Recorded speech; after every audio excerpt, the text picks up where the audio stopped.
December 1944, the Ardennes Forest. German officer Helmut Ritter leaned over an American soldier's body. In the uniform pocket, he found letters from home, photographs, and a pack of Lucky Strike cigarettes. The date on the last letter was just 4 days prior. The young soldier had been fighting without pause for 48 consecutive days. Ritter was stunned. Military medical standards stated a fighter lost combat effectiveness after 20 days at the front, 25 at most. This held true in the First World War's Western Front and was confirmed by battles in the East. Beyond that threshold, a man broke down. The mine collapsed, hands trembled, weapons slipped. Yet these Americans continued to shoot accurately, moving in an organized way, as if fresh from a training center. Ritter did not know the crucial fact. This soldier was not an anomaly. He was part of a system. When the Germans planned their last Great Western Offensive, Operation Wacht am Rhein, they based it on a single assumption: the Americans were exhausted.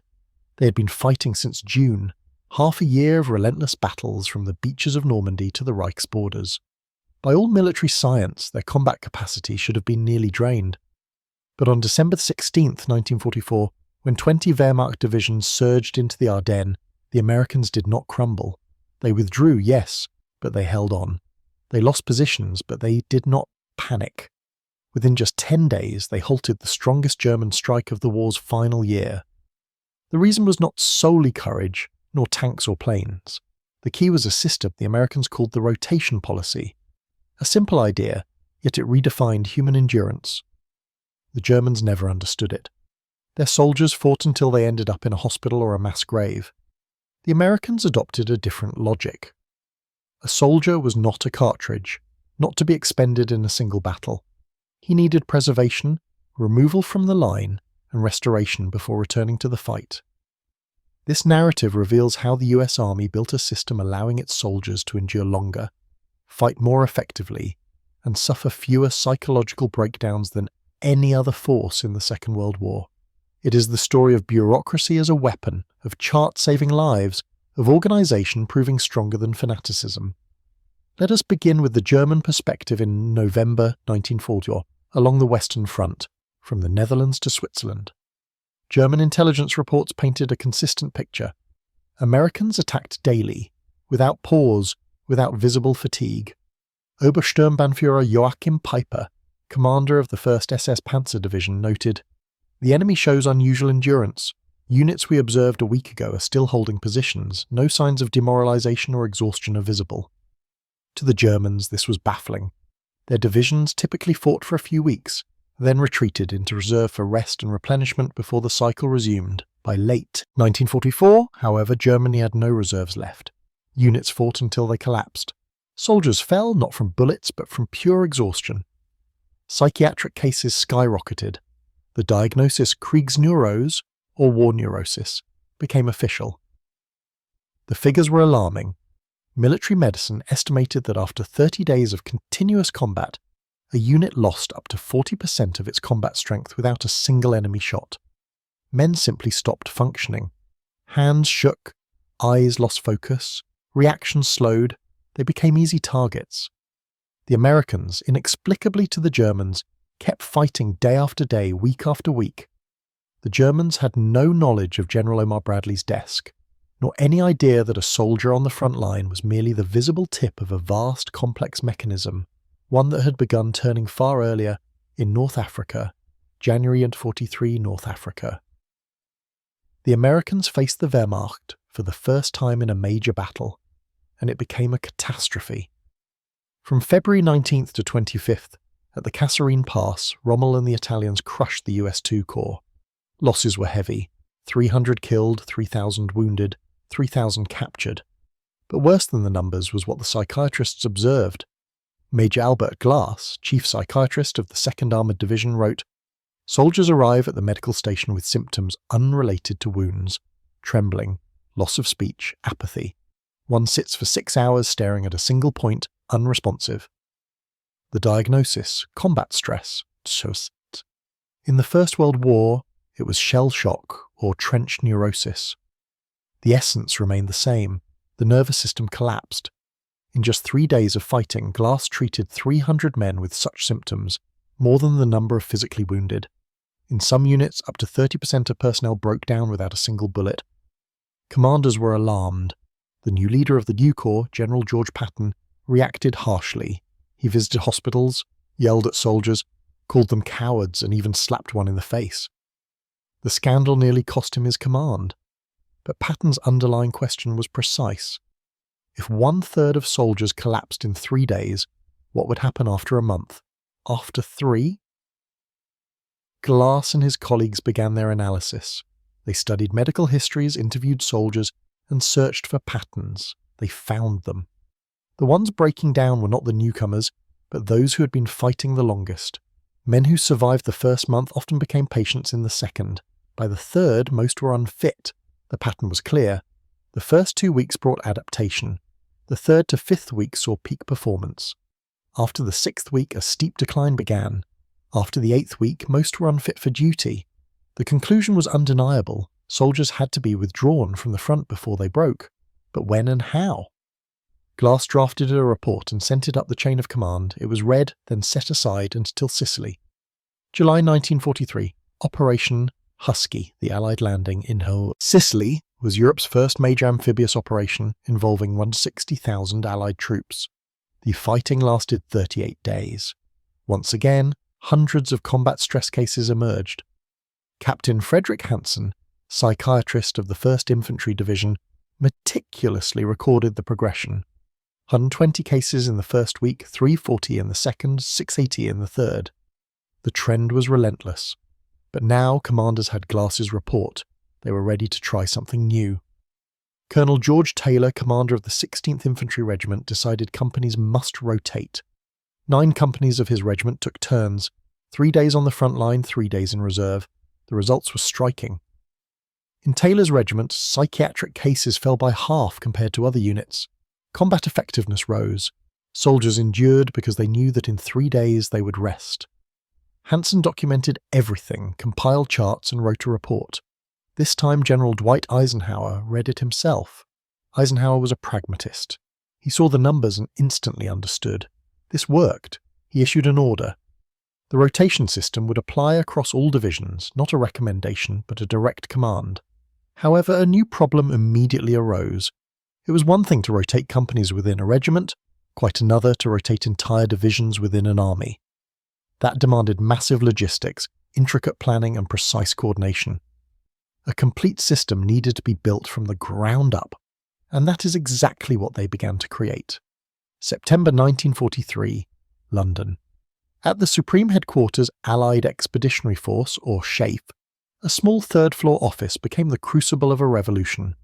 There, Colonel William Menninger, a civilian psychiatrist turned chief consultant for American troop morale, faced a daunting task. His desk was piled high with reports from Tunisia, Sicily, and Italy, battlegrounds where fighting had raged for months. All reports echoed the same stark warning. Without a robust system of rotations, the army would be utterly exhausted long before reaching Berlin. Menninger was no romantic. He put no faith in intuition, only in hard numbers. He began drawing charts. His first chart depicted combat effectiveness. It showed a rise in the first 2 weeks, a peak in the third, and then a precipitous plunge. After 6 weeks, it indicated complete collapse. Chart 2 detailed psychiatric cases. Isolated instances in the first week, dozens by the third, and already hundreds per division by the 6th. The trend was irrefutable, escalating with each passing week. Chart 3 focused on combat losses. Soldiers holding the front for more than 6 weeks died 3 times more often than newcomers. The reason was simple: fatigue dulled reactions. From these sobering data points emerged a clear conclusion. The optimal time at the front was 4 weeks, 6 at most. After that, a unit absolutely had to be pulled back for at least 2 weeks in reserve. But how could this be put into practice? By late 1943, only 8 American infantry divisions were in Europe. By June in 1944, that number would swell to 21, and by the war's end, 41, each comprising 14,000 men. How could 500,000 soldiers be rotated without collapsing the entire front? Menninger collaborated with a group of logistics officers, and together they devised a system. It was simple on paper, yet intricate as a Swiss mechanism. Its foundation rested on the three echelons, the first line for combat units, the second for the Corps Reserve, and the third for the Army Reserve. The operational scheme was precise. A unit would fight for 4 weeks. Then it would be pulled off the line and replaced by one from the Corps Reserve. The veterans would receive 2 weeks of rest and replacements. Following that, another 2 weeks in the Army Reserve, and then, restored, they would return to the front. A full cycle, 4 weeks of fighting, 2 weeks in Corps Reserve, 2 weeks in Army Reserve, totaling 8 weeks. Then the cycle would repeat. On paper it was flawless, but war rarely obeyed paper schemes. January 1944, Italy, Anzio. The Allies landed, attempting to outflank the formidable German Gustav Line. The operation devolved into a bloody 4-month standoff. Here, for the first time, the rotation system was launched in full scale. Major General John Lucas, commander of 6th Corps, received the order. Implement Menninger's plan. He commanded 6 divisions. According to the concept, 2 should hold the line, 2 remain in Corps Reserve and 2 in Army Reserve. The problem was immediately obvious. They faced a 40-kilometre front with Germans pressing everywhere. To pull out an entire division meant leaving a perilous gap. Colonel Russell Greer, Chief of Staff of the 3rd Infantry Division, found a pragmatic solution. Rotate, he proposed, not divisions but regiments. Each division comprised 3 regiments of 3,000 men. 1 would fight, 2 would rest. After 2 weeks a rotation would occur. Even this was no simple task. Replacing 3,000 men on the line demanded delicate coordination of artillery, communications and supply. Greer drafted a detailed plan. Day 1, the fresh regiment would take positions directly behind the active one. Day 2, a gradual company-by-company replacement. Day 3, the older regiment would withdraw fully to reserve. 3 days, and the line was renewed. The system worked, but it demanded watchmaker precision. 6th Corps headquarters maintained meticulous tables, which regiment was on the line, how many days it had fought, when it had to be relieved and by whom. Captain David Shank, a staff officer of 6th Corps, recalled, "We worked like a railway station, timetable down to the minute. If one rotation failed, the whole machine broke down, and sometimes it did break." On February the 16th, 1944, the Germans launched a major counterattack. All reserves were thrown into the breach. Rotations were cancelled. Regiments fought non-stop for 3 grueling weeks. The result was predictable. By March 10th, psychiatric cases in 6th Corps reached 400 a week. It was a catastrophe. But as the German offensive faltered and the front stabilised, rotations resumed. The numbers of breakdowns plunged. Menninger reviewed the data from Anzio and drew a crucial conclusion. The system worked, but only if reserves existed. Without them, it was impossible. Thus, a new rule was formulated. For every 2 divisions at the front, at least 1 had to be in reserve.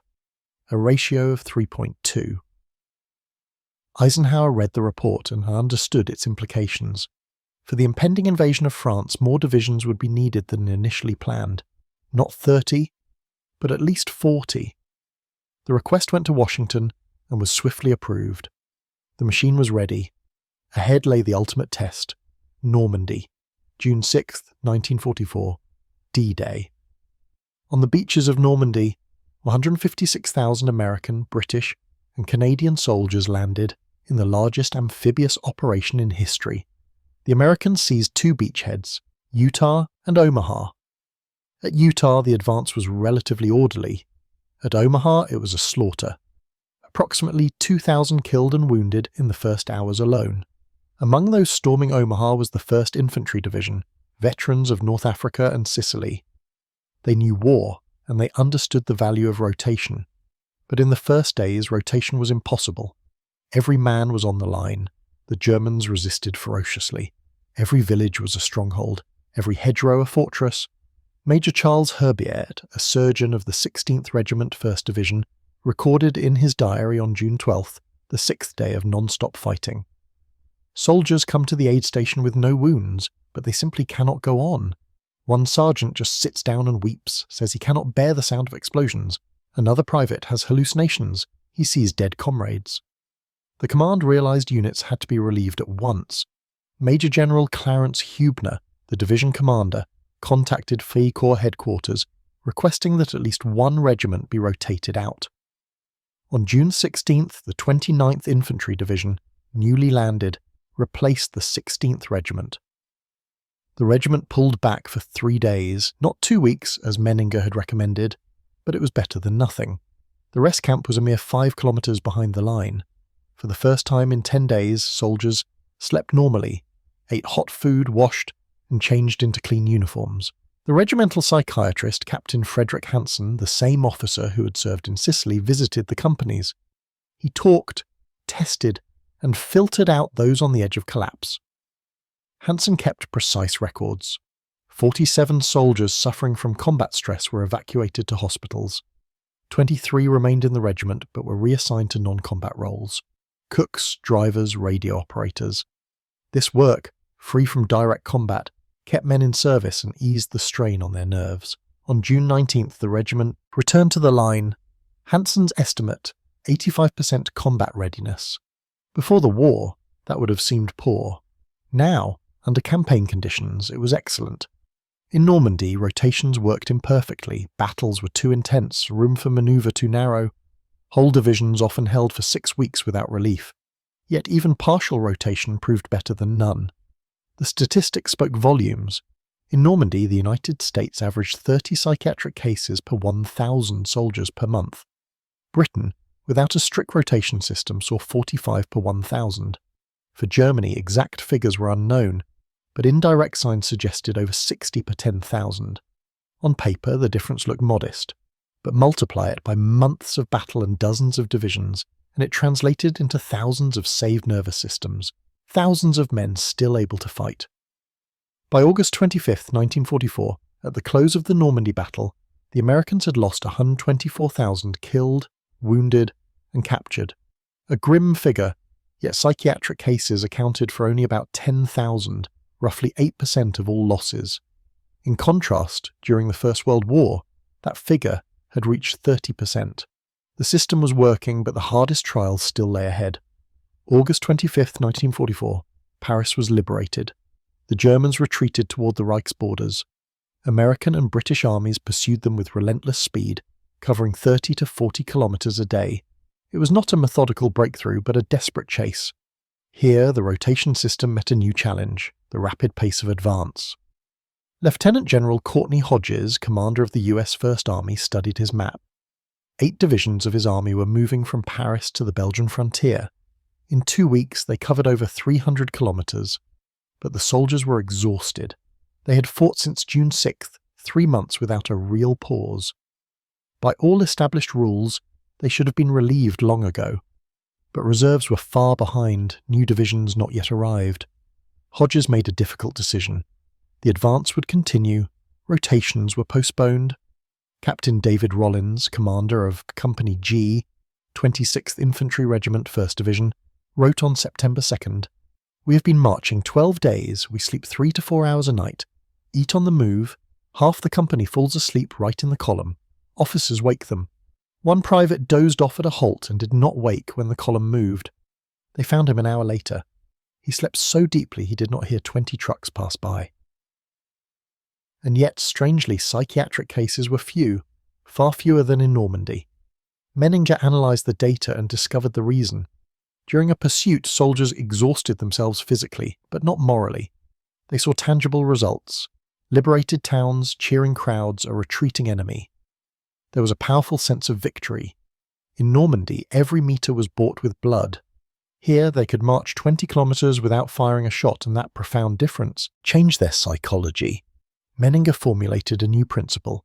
Psychological fatigue depended not only on time at the front, but also on battle intensity and the sense of success. During a victorious advance, soldiers could endure 2 months. In positional warfare, a maximum of 6 weeks.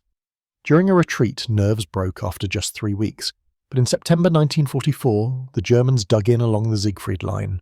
The pursuit ended. Euphoria faded. Trench routine began, and rotations, once again, became critically important.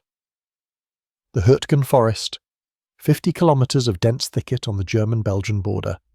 From September to December 1944, the Americans attacked here, and it would become one of the bloodiest battles in the West. The forest was a true nightmare. Tanks bogged down among the trees, artillery proved ineffective, shells bursting in the treetops to shower friendly troops with fragments. The Germans, entrenched in bunkers and trenches, made every position a fight to the death. The 1st Infantry Division entered the Hurtgen on October the 16th. The plan was ambitious: break the German defences within a week. Reality, however, dictated otherwise. The battle dragged on for a full month. Lieutenant Paul Bade wrote home on October the 25th. "We have been fighting 9 days. We do not see the sky, only branches. We do not see the enemy, only muzzle flashes. Every day we lose men and the front does not move. We are attacking the same bunker for the 4th day in a row." Losses were horrific. In just 2 weeks, the 1st Division lost 3,000 killed and wounded, a fifth of its strength. Worse still were the psychiatric casualties, 800 cases of combat stress. Sergeant John Kastner recalled, "Private Miller was calm and reliable. On the 13th day he dropped his rifle and ran back. We stopped him. He could not speak, only shook. They sent him to the aid station. We never saw him again." The commander, General Huebner, understood the gravity of the situation. The regiment had to be pulled out. On October 28th, the 47th Division relieved the 16th Regiment. The soldiers stumbled out of the forest, exhausted, their faces grey, their eyes empty. They had fought 12 days without rest. The regiment received 10 days of respite and 900 replacements. On November 7th, it returned to the forest. It was not ideal. Menninger's plan called for at least 2 weeks of rest. But even a short pullback preserved effectiveness. Over 3 months of fighting, the Americans would lose 33,000 men in the Hurtgen. 6 divisions passed through that meat grinder. Yet even here, units that rotated out for at least a week retained combat effectiveness 30 to 40% better than those left without relief. Colonel Trevor Dupuy, the military analyst, would later write, "Hurtgen showed the limits of the rotation system. It cannot compensate for failed operational planning. But even in the worst conditions, rotation saves lives. In December, the battle finally ended. The forest was taken. The price catastrophic, but without rotations, it would have been higher still." 4:30 a.m., December 16th, 1944. The Ardennes forest shook under the fire of 1,600 German guns, the heaviest preparatory barrage of the entire campaign. An hour later, the assault began. 25 divisions of the Wehrmacht and Waffen-SS, 250,000 soldiers and 100 tanks surged forward. Opposing them were only 4 American divisions of each corps, 80,000 men spread over a 140-kilometre front. The ratio was 3-1 in Germany's favour. 2 American divisions, the 99th and 126th, were newcomers, having arrived only 2 weeks earlier. The other 2, the 4th and 28th, were veterans, but worn down by summer fighting. That was why they had been sent here, to a quiet sector for rest. Rotation in action, a perfect plan until the offensive began. The first hours were chaos. The 106th Division was encircled. 2 regiments, 7,000 men, surrendered, the largest American capitulation in Europe. The 28th was split, when tanks pushed 20 kilometres deep, but the 99th resisted. It yielded ground, but in an organised way, buying precious time. Captain Charles MacDonald recalled, "We were green. Most had not seen combat, but we were fresh. For the last 2 weeks we had slept 8 hours, eaten properly, and were in good shape. When the Germans attacked, we fell back, but without panic. We did what we had been trained to do." The contrast was stark. The Germans were veterans, but drained by years without rest. Their rotation was a hospital bed or a grave. The Americans were fresh, and that became their decisive edge. General Omar Bradley swiftly threw in the reserves, the 7th and 10th Armoured Divisions, the 82nd and 101st Airborne. All had rested in previous months. Now they entered the fight restored. The 82nd arrived on December 18th. It had fought in Normandy and Holland, then rested 2 months in France. Its soldiers were well slept, their gear new, ammunition full. They stopped the 1st S-Panzer Division near Stavelot. The 101st entered Bastogne on December 19th. The town was swiftly encircled, but the division held it for 7 days. The Germans could not take Bastogne. Why? Because the Americans were fresh. Later in his memoirs, German Colonel Hans von Luck wrote, "We did not understand how they did it. They fought in Normandy. now again at the front, and they look fresh. Our men are exhausted. The Americans are not. It seemed unfair. Unfair, but effective. By the end of December, the German offensive stalled. The Americans counterattacked. The Battle of the Bulge ended as an Allied victory in January. The cost, 89,000 casualties, 19,000 killed. But without the rotation system, it would have been far worse. January 1945, the Ardennes offensive had been repelled. The Allies regained their former lines. Next, the Rhine and the heart of Germany. Eisenhower now commanded 73 divisions, about 4 million personnel, the largest force the United States had ever deployed in Europe, and this entire armada had to be kept combat-ready. SHAEF headquarters in Versailles transformed into a vast logistics centre.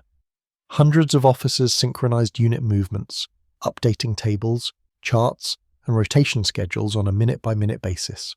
Lieutenant Colonel Richard, a personnel officer of the First Army, described the mechanics. Each division had a card detailing its date of arrival at the front, days in combat, losses, and state of morale. Every week, we update the data, he explained. If a critical point is reached, 6 weeks of continuous combat, or over 25% losses, we recommend relief. It was a recommendation, not an order. The final decision lay with the army commander. But in most cases, it was executed.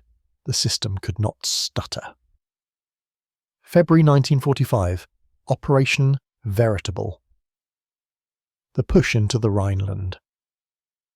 12 American and British divisions were in action. The fighting was hard, every town was a strong point, every defence stubborn. The 9th US Infantry Division entered combat on February the 8th.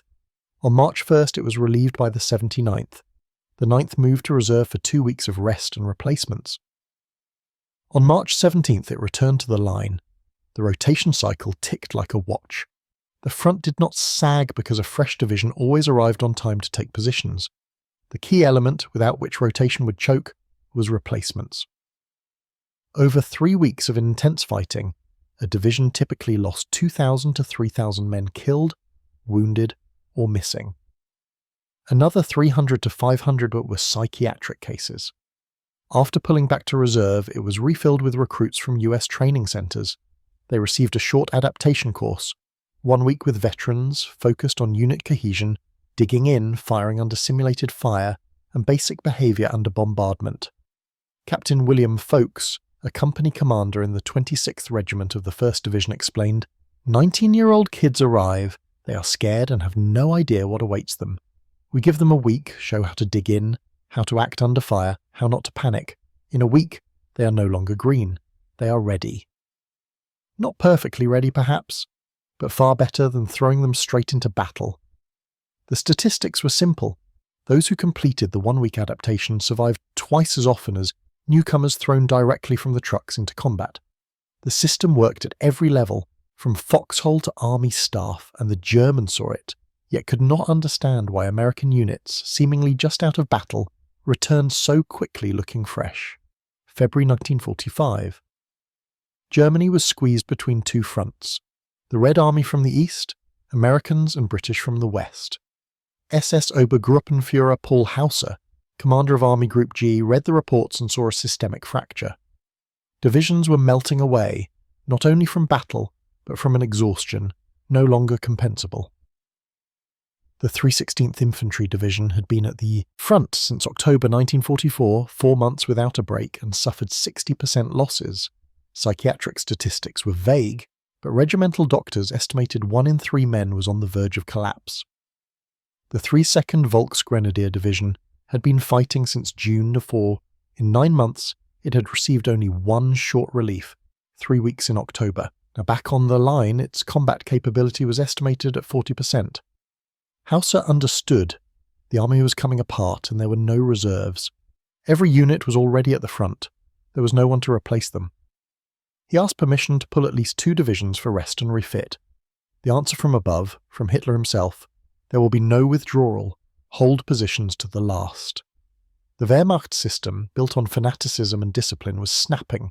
Desertions rose. Sub-units surrendered in groups. Standartenführer Joachim Peiper, The same man who in autumn 44 noted the strange resilience of the Americans now commanded the remnants of a brigade. Of 4,000 men, only 800 remained. His entry for March 5th read, "The soldiers no longer believe in victory, they fight only from fear of court-martial."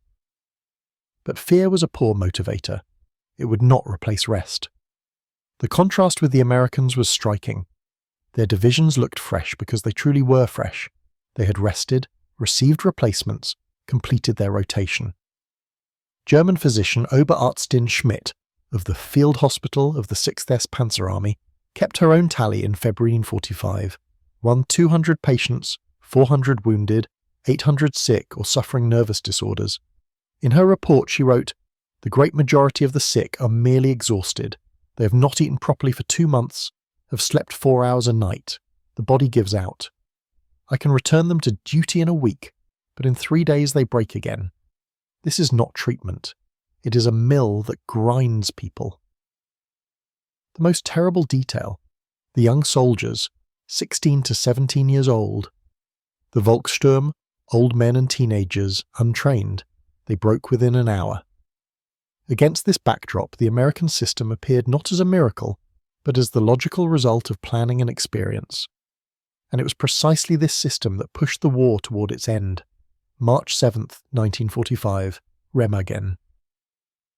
The US 9th Armoured Division seized the Ludendorff Bridge over the Rhine intact, the first foothold on the eastern bank. The division held the bridge for 10 days under furious counterattacks. Losses were heavy, but the unit was fresh, just out of reserve, and it endured. On March 17th it was relieved by the 78th Infantry Division. The 9th pulled back to rebuild. Meanwhile other armies forced the Rhine en masse.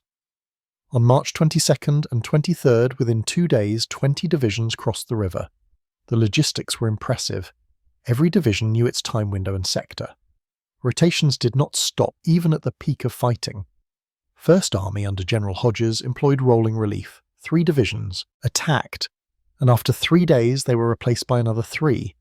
The first group moved to a 2-day reserve, then returned to battle, but along a different axis. The tempo was brutal.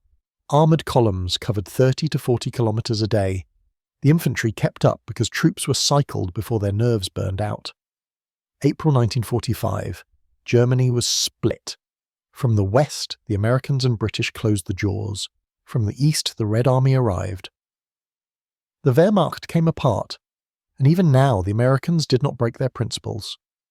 The 2nd Armoured Division, which had reached the Elbe, was relieved by the 69th Infantry and went to reserve. The war was almost over, yet the system ran to the very end. Captain John Colby, a staff officer of the 2nd Armoured, admitted, "We thought we would just push on to Berlin. Instead, they pulled us out. 3 days of rest. I did not understand why then. The war was almost finished." The command understood. No one knew how long the fighting would last. Soldiers had to be preserved until the final day. May 8th, Germany capitulated. The war in Europe ended. US losses in the European theatre totaled 506,628 killed, wounded, missing and captured. Of these, 135/6 were killed. Psychiatric cases for the entire war amounted to 929,370.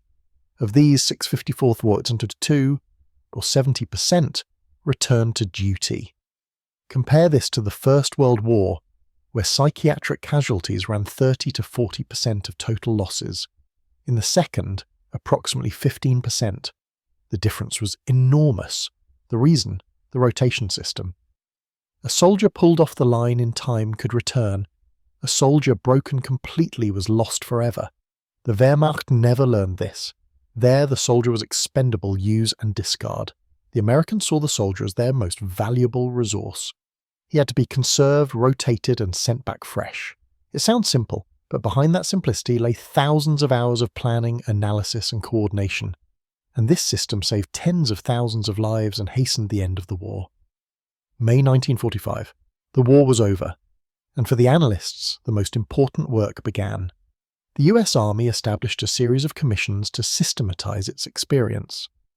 Among them, the Commission for the Study of Combat Stress and the Effectiveness of Rotations, led by Colonel William Menninger, the same psychiatrist who in 1943 helped articulate the rotation principles. The new task: gather all data, analyze it, and codify conclusions. Over 6 months, Menninger's team interviewed thousands of soldiers and officers, examined 200,000 medical records of veterans, and pulled combat reports from all theatres. In November 1945, Menninger presented an 847-page report, Psychiatry and Action: The Experience of the US Army in the Second World War. Key findings were stark. Time at the front critically affected combat effectiveness. The optimum was 4 weeks. After 6 weeks, effectiveness dropped by approximately 40%. After 8, by approximately 70%. Rotations reduced psychiatric losses by 50 to 60% compared with holding units in continuous combat. A fighter pulled after 4 weeks and given 2 weeks of rest returned with 85 to 90% readiness. After 8 weeks without relief, even a month of rest yielded only approximately 50% recovery. Rotating by units beat rotating individuals. Cohesion, shared experience, and morale were preserved. The optimal model comprised 3 stages: frontline, corps reserve, and army reserve, targeting a ratio of 2 divisions on the line to 1 in reserve. Menninger's report became a desk manual for planners. Not only in the United States, the British and French studied it, and Soviet officers gained access through post-war exchanges. 1950. The Korean War. The United States applied these principles from day one, but with a modification: individual rotations. Each soldier spent exactly 1 year at the front, then demobilized. The mechanics differed, but the core limit on time under fire remained. 1965 to 1973. Vietnam. Rotations again ran 1 year per person. Here the model stumbled. Colonel David Hackworth explained, "In the Second World War, units rotated. Whole companies rested together, staying with the people they trusted. In Vietnam, everyone moved on an individual clock. A newcomer arrived today. A veteran left tomorrow. The unit constantly churned, losing cohesion and trust." The lesson was clear. Rotations worked only when unit integrity was preserved. 1991. The Persian Gulf War saw a return to unit rotations. The result was high combat effectiveness with minimal psychological losses. 2001 to 2021. Afghanistan and Iraq. The system grew more complex. Brigade deployments for approximately 9 months, then approximately 12 months at home, and back into the cycle. Yet the foundation remained what Menninger articulated in 43. Limit time under fire, provide rest, return the soldier fresh. Lieutenant General Harold Moore, a Vietnam veteran, summed it up in 2006. "Everything we know today about rotations grew from the lessons of the Second World War. Menninger and his team saved not only the soldiers of 1944, they saved later generations." The system still works. That is today's reality. Modern NATO armies have used these principles for more than 80 years. Technology and details have changed. The core has not. A soldier is not a cartridge, he is not expended, he is protected, rotated, returned. What is obvious now was once a revolution in 43. It had to be proven with numbers, measured, and built into a system. And it was by field psychiatrists, logisticians, and staff officers. December 1944, the Ardennes. German officer Helmut Ritter bends over the body of an American soldier, the very frame with which we began. Now we know the answer to his silent question. How did the Americans hold out so long? The reason lies not only in heroism, not only in technology, not in how many tanks. The answer is in the system. Boring to look at, bureaucratic, but brilliant. The rotation system. It began with a simple observation. After 6 weeks of uninterrupted frontline duty, the mind breaks. It grew from field psychiatrists' reports into a complex mechanism for coordinating hundreds of thousands of people. And it produced a tangible effect on the battlefield. The Germans saw only the outcome: US soldiers who appeared fresh after months of war. They did not see the staff tables, rotation grids, officers piecing together the daily jigsaw of division movements. War is not only tanks and guns, it is also logistics, planning, and care for people. The Wehrmacht acted the old way. A fighter serves until death, injury, or collapse. Simple, brutal, and therefore inefficient. The Americans thought in the economics of war, a soldier is an investment. Training, equipment, and ocean crossing. Why write it off after a month of combat, when you can preserve, rotate, and return him, raising overall effectiveness. It is a cold calculation that saves lives. The statistics are unforgiving. In the European theatre, the United States lost 35 Brits killed. Total losses, 586-68, whereas German losses in the West reached over 400,000 killed. Part of that difference is technology and air power, but a significant share is the human factor. Fresh units shoot better, react faster, and make better decisions because they have rested. After the war, rotations became standard. Formats differed. The essence remained the same. No one sends divisions for half a year without relief. That is wasteful and a road to disaster. In the 1940s, this required proof. Today, it is an axiom. That axiom was forged by a specific people. Psychiatrists counting cases in the foxholes of North Africa, logisticians building charts in London, generals who trusted numbers more than the inertia of tradition. They created a system that saved tens of thousands of lives in the Second World War and hundreds of thousands in later wars. We are used to war history being the story of weapons, tanks, aircraft, rockets. Sometimes, though, it is the story of tables and charts. When bureaucracy becomes a weapon, organisation becomes an advantage. The rotation system is not a heroic last stand tale. It is about planning, care, and a simple truth. A soldier is a human being, not a tool. The Germans never fully grasped it. Fanaticism burns out. Devotion has limits. Discipline cannot replace sleep. The Americans did, and that became their edge. When we remember the Second World War, we speak of Normandy, the Ardennes, the Rhine, of great battles and the names of heroes. But victory was also secured by staffs, logisticians, psychiatrists, officers who drew rotation grids and hustled trains of replacements. They rarely received medals. Their names are not always in textbooks, yet their work saved the army. The lesson is simple. War is not only courage, but also intellect, planning, and knowledge of the human being. Sometimes the best weapon is not a tank, but a well-made table. The Germans did not see the tables. They saw soldiers who did not break, and they did not know why. Now we do. The system, simple in formula, effective in execution, brilliant in clarity. A system that defeated fanaticism with cold calculation and saved thousands of lives, is not the loudest story of the war, but perhaps the most important.